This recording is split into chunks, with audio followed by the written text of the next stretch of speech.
my name is Ela, and today we're gonna read the Magic Treehouse Merlin missions for Winter of the Ice Wizard. And today we're gonna start reading at chapter 3, the Ice Wizard, and the end of reading at chapter 5, okay?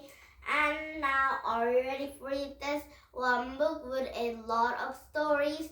And now here we go. And first we can read the Magic Treehouse Merlin missions for Winter of the Ice Wizard. Chapter 3, the Ice Wizard.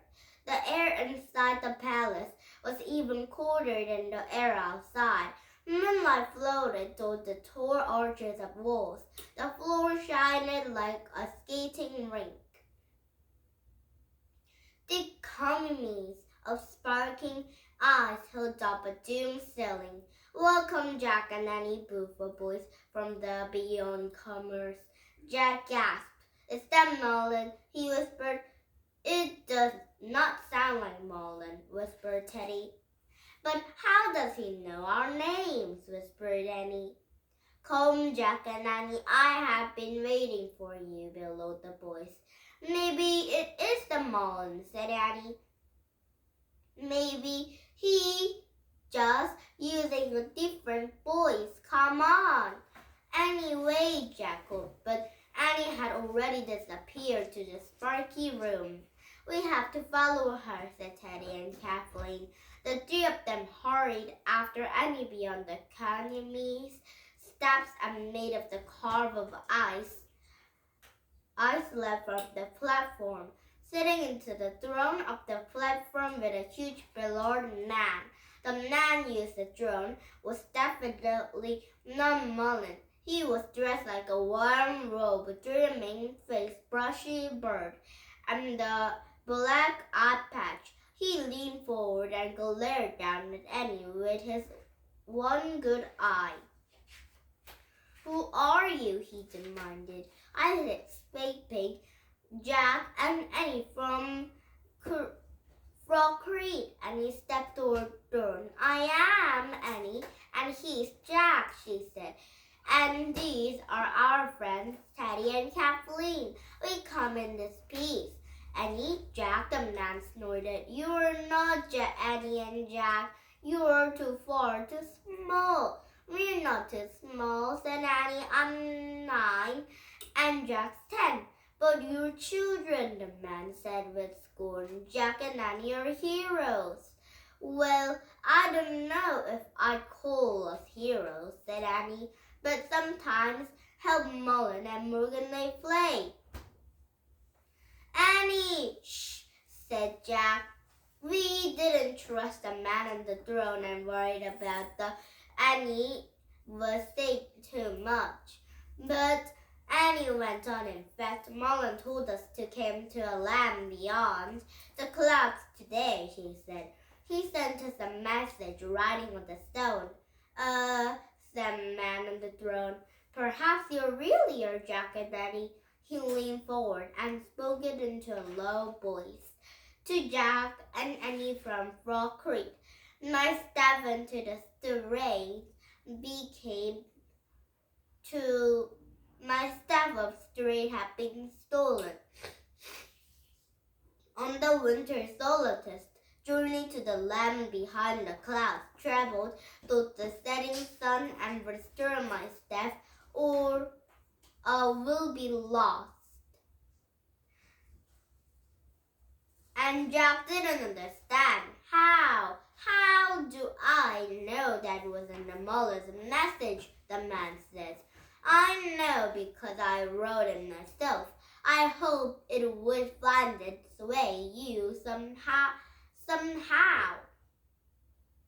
Jack stepped back, so Merlin hasn't sent them on the mission at all. The weird man on the throne had tricked them. "Who are you?" demanded Teddy. "I'm an ice wizard," said man, "the wizard of winter." Teddy glooped. "Oh no," said Jack. They have heard about the wizard in their past Merlin missions. It was the wizard of the winter who had put the spell onto the Raven King, who had stolen the Sword of Light. And the wizard glanced coolly from the Teddy to Kathleen.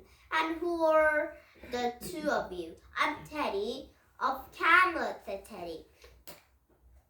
I'm an apprentice to Morgan Lakeflay and training to be soccer myself. A circer? Said the wizard. Yes, said Teddy. My father was a circer and my mother was a wood sprite. And I'm a silky, said Kathleen, one of the ancient seal people. So you're both. From my word, said the ice wizard. You are of no use to me. He looked back at Jack and Annie.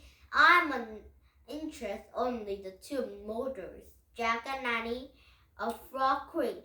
Why are you interested?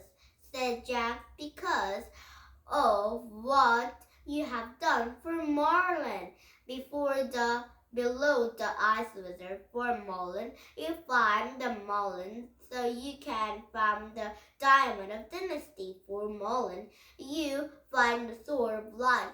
Now I want to you find some for me.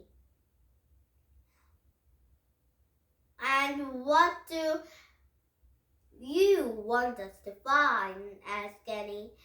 The ice wizard grabbed a black part over in his left eye. He yanked it off, revealing a dark, empty collet underneath. Yikes, he said softly. I want you to find my eye, said Ice Wizard. Oh man, said Jack. It was horrible. Oh, are you quite serious? Said Teddy. You want them to find your eye? The wizard covered with an empty eye socket with a patch again. Yes, he said. I want Jack and Annie to find my eye and bring it back to me. But why? Said Jack. Even if we find it, we couldn't make it work. You're not Miracle Empress or anything. And anyway, why can't you get your eyes yourself? Said Annie. You're a wizard. Do not question my orders, the wizard rolled at her. Hey, don't yell at my sister, said Jack. The wizard raised a bushy eyebrow. Your brother and sister, he said. Yes, said Jack. And the wizard nodded slowly. His voice grew softer. And protect your sister, he said. Protect each other, said Jack. I say, whispered Wizard, and then his voice turned gruff again. Long ago, I traded my eye for something I want very much, but I never got what I wanted. So now I want my eye back. Who did you trade with? Said Annie. And the facts, said Wizard. I traded with the facts, but they cheated me, and now it's why I sent you for Jack and you. You must go to the fate and find my eye, and you must go alone. Why alone? Said Jack.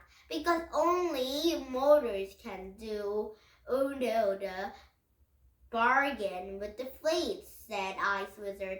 Not a wizard like me, or not sea girls, or none of the sons of the circus like your two friends. But Jack and I succeeded in our other missions because Teddy and Kathleen or Morgan and Merlin help us, said Annie. What kind of help they give you? Said the wizard.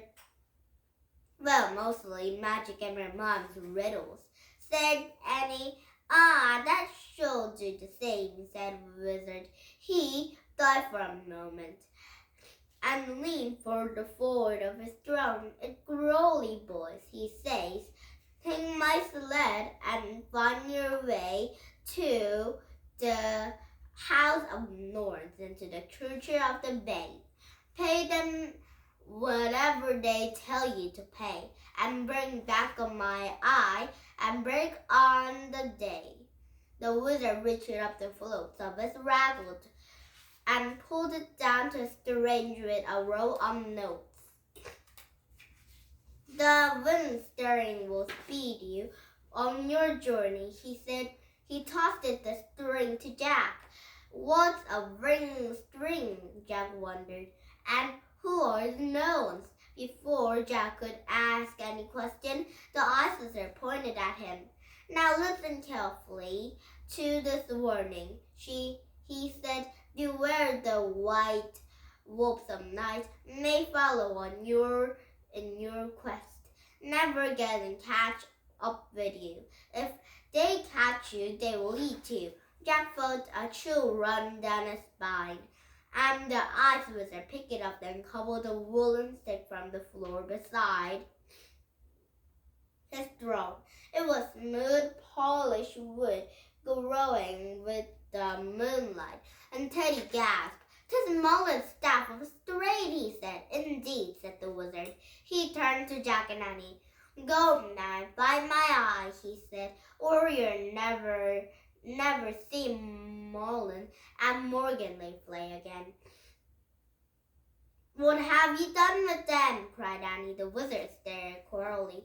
"I will not tell you," he said. "You will see them again only if you return my eye before the break of day." "But," said Annie. "No more questions," said the wizard. "Be on your way." Before any of them could speak, the ice wizard slashed the air of the Merlin's staff of the stray could, shouted the spell. All night, the flash of the blue fire shot from the end of the staff. In an instant, Jack and Annie and Teddy and Kathleen found themselves outside into the palace into the freezing night. Chapter 4, Take My Staff. And Jack sat onto the frozen ground. Annie, Teddy, and Kathleen sat nearby, and they're too shocked to speak. Night was quiet over the headful of the moon shining brightly, and a few cold stars twinkled down to the clear sky. And finally Annie broke the silence. "I wonder what he'd do to Merlin and Morgan," she said. "I wonder where you find his eyes," said Teddy. "And I wonder how we will carry it around," said Jack. "I wonder what the wolves are near," Jack said to Kathleen. She stood up and looked around, pulling her cloak tightly around her. "Well, does anyone remember our ice wizard's rhyme?" said Teddy. "Yes," said Kathleen. She replayed the rhyme perfectly by the heart. "Take my sleigh and find your way to the house of the Norns of the Cruise of the Bay. Pay them whenever they tell you to pay, and bring back in my eye a break-up day." "What are the gnomes?" said Jack. "I have read about the Norns into the Merlin's books," said Teddy. "They're the known as the Sisters of Fate, and they spend of the day waving great transparencies. They're waving determined into the fate of all people living to the land behind the clouds." "So the Norns have his eyes?"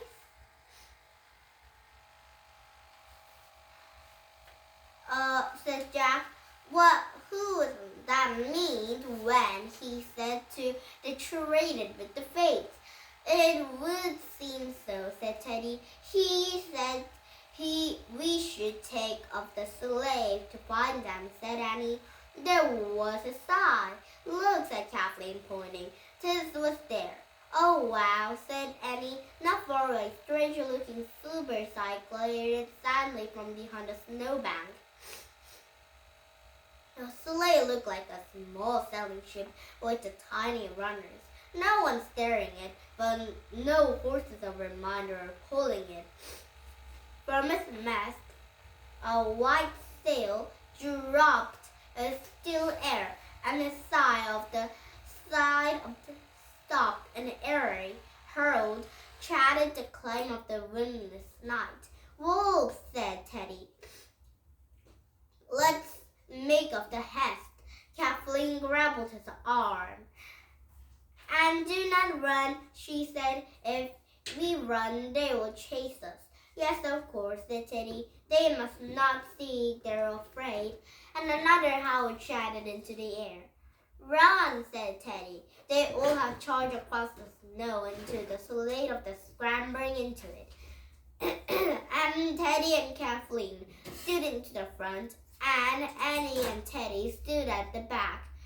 There they are, said Teddy, pointing. The white wolves of night.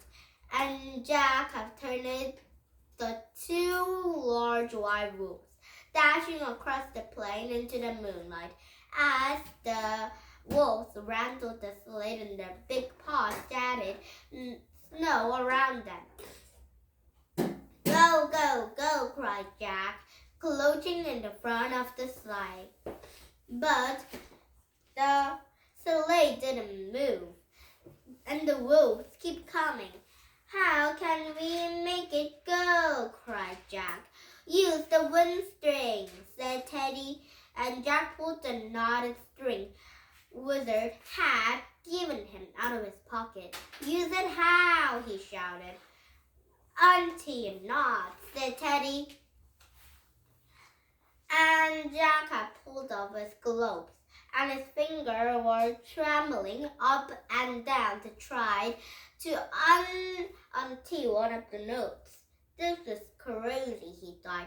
Now how can untrying knot of the string can help us? But soon he had imagined losing one of the knots, and the cold breathing had begun to following over them into the sleigh, and it had rocked onto the overhead. Auntie, others, shouted Teddy. Hurry! And Jack quickly untied to a second knot, and the breeze grew stronger, and the sail flew out a bit more, and the sleigh's shiny runners of the beginning sliding across the snow. Yay, called Annie. It works. Yes, but it's not nearly slippy enough, said Teddy, and Jack looked back. The two white wolves had almost caught up with them, and they're yelping and running behind the sleigh, and theirs was the open, showing sharp teeth. And they quickly have a third note, and he had a cold wind blasting into the sail. It was open with a snap, and the sled shot forward. Stand fast, cried Teddy, and Jack and Teddy and Kathleen held up tightly to the side, keeping from falling in out. Over Teddy to the rudder, and steered them over to the snow away from his ice palace. The wind sleigh zoomed across the frozen ground, leaving to the white wolves into the wake until the yelping noises grew fainter and fainter until it could be heard no more. And the wind kept pushing Silver straight over to the ice now, and the runners had made a swish, swish sound that slided over to the moon of the pane, and the square of the sail below into the wind like the sail of the Viking ship with the wolves on the far behind. The ride was really fun but cold. And now they were gonna go and find this very big man's eyes, because the man didn't have any eyes, so he's having the patches on his eyes, so they need to find the eyes. Now, let's start the reading here. Try tying a knot, said Annie. Excellent idea, said Teddy. Jack yanked it off the gloves with the cold, shaky fingers. He tried a knot of the steering, and the wind lessened a bit. Sigh beginning slow down and tried another sailing, started to drop. Hooray, said Teddy, and Jack tried a third knot with a wind, completely died away. And I will ask, said Kathleen. Ask who, said Dwight. Jack, and Kathleen climbed it out with a sigh, and then he had dropped it about of a small hole. And Kathleen had knelt down and spoke softly into the silky language.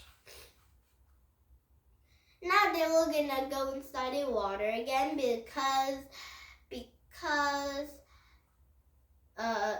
Kathleen is speaking a silky language. That means they will dress up like a silk costume and then go inside to a water again.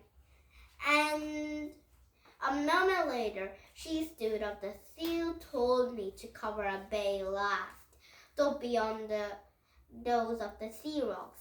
She said, pointing there where we found of the north. Great, said Annie, and Jack and Teddy and Kathleen crunched over to the frozen sea under a bright moon, and they have walked through the narrow passage between the sea rocks, and they have stopped from the passage. He stopped it. There it is, said Teddy, about 50 yards up the large snowy white mound. Smoke was coming from the chimney into the top of the mound. Lantern light flickered into the front of the small round window. Now they could just bring from the ice wizard's eye alone, said Teddy. But I wonder what last looked like a speak of the Norns. He moved quietly to the window and peered through a house. The others screamed, and they saw a large fire burning to the hearth. It was a rosy glow, and the tree stage creatures were having a big loom, and a kind of the breath entrance were shocking. The three sisters have a fate to a shiny skeletons. It have a scraggy hair, long noses with a hugging, bailing eyes. They have crooked, bony fingers, floated over to a large tapestry around the room where the trappers are stacking into the ceiling. They look like the witches into the fairy tale, whispered Annie. Aye, but there's not witches, said Teddy, if the clothes are waving to the history of the life. Wow, said Annie. Well, good luck, said Teddy. Kathleen and I will go and wave while they go inside and ask for a wizard's eye. Suddenly the terrible howl pieced up into the silence. Yikes, said Annie. The wolves, said Kathleen. Teddy hurried through the door and threw it open. Everybody go inside, he said, and all four of them scrambled inside to the house of Norns. Now chapter 5, the Norns. And tomorrow we'll be starting at chapter 5 and the end of reading at chapter 7, okay? And now, did you have fun? US English Country, we come back with some of these books, but not this story because it might be a new chapter to read. Okay, and now bye-bye for now and have a nice day. Bye!